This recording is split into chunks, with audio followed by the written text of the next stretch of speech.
ہمارے ایک بھائی نے سوال کیا ہے کہ آج ہندوستان میں ہماری ماؤں بہنوں کی عزت اور مسلمانوں کی دولت محفوظ نہیں ہے، ان کی حفاظت کا کیا طریقہ ہونا چاہیے؟ قرآن حدیث کی روشنی میں ذرا بیان فرمائیں۔ جس دوست نے یہ سوال کیا ہے،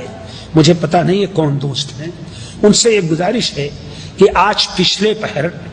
فجر کے گھنٹہ بھر پہلے اٹھ جائیں وہ اور اس وقت وتر نہ پڑھیں،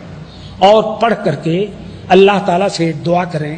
اور اللہ تعالیٰ سے معلوم کریں کہ اللہ تعالیٰ ایسا طریقہ الہام کر دے کہ ہم اچھی طرح بچا سکیں، اور اپنے دامن میں اپنے گریبان میں منہ ڈال کے سوچیں کہ کیا اس کا سبب ہم ہیں یا وہاں کے ظالم ہیں۔ سبحان اللہ۔ معاف فرمائیے گا، سوال جواب تو آسان ہے، لیکن اصلاح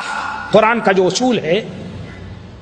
قرآن کا جو اصول ہے اصلاح کا، وہ یہ کہ اپنے آپ سے شروع کرو، اپنے آپ سے شروع کرو، سمجھ گیا؟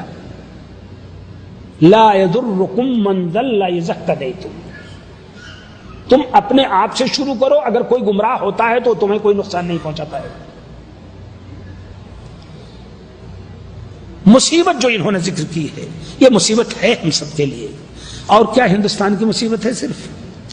پاکستان کی مصیبت معمولی ہے، مدرسے پر تالے لگ جاتے ہیں اور علماء اٹھا کر کے گرفتار کر لیے جاتے ہیں،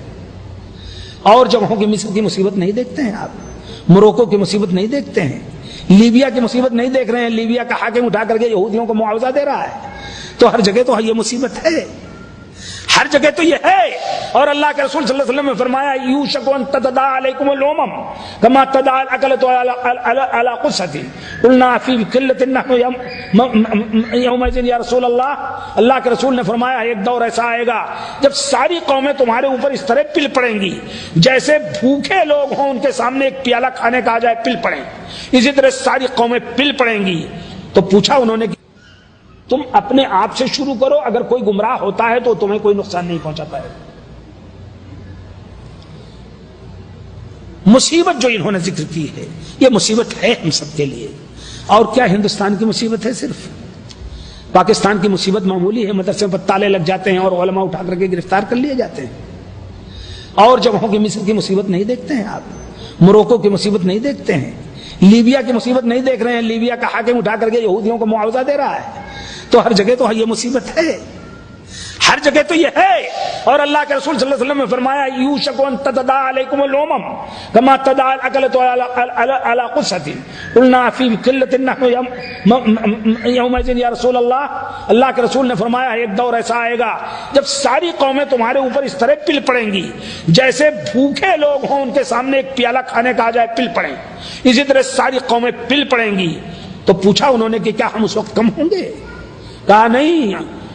غصاؤن کا غصائی سیل، سیلاب میں جیسے خشو کا اساک ندی میں بہتا ہے اسی طرح تم ہوگے، لیکن تم نے بنیادیں چھوڑ دی ہوں گی، اس لیے ہوگا۔ یہی صورت پوری دنیا میں ہے، معاف فرمائیے گا، خشو خاصاک کی طرح ہم بڑھ رہے ہیں، پیسہ بھی ہمارے پاس، دولت بھی ہمارے پاس، امکانیات بھی ہمارے پاس، صلاحیتیں بھی ہمارے پاس، دماغ بھی ہمارے پاس، لیکن ایمان کی دولت ہم کھو چکے ہیں۔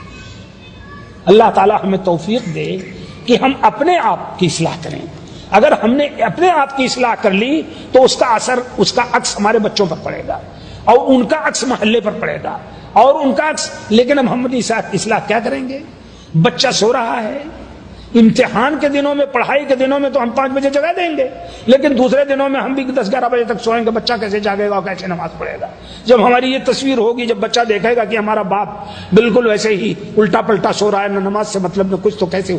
اور آپ اگر چاہیں کہ اللہ تعالیٰ کی مدد چاہتے ہیں تو اللہ تعالیٰ کی اطاعت اور فرما برداری اور اللہ تعالیٰ کا حکم مانے بغیر مدد نہیں آ سکتی۔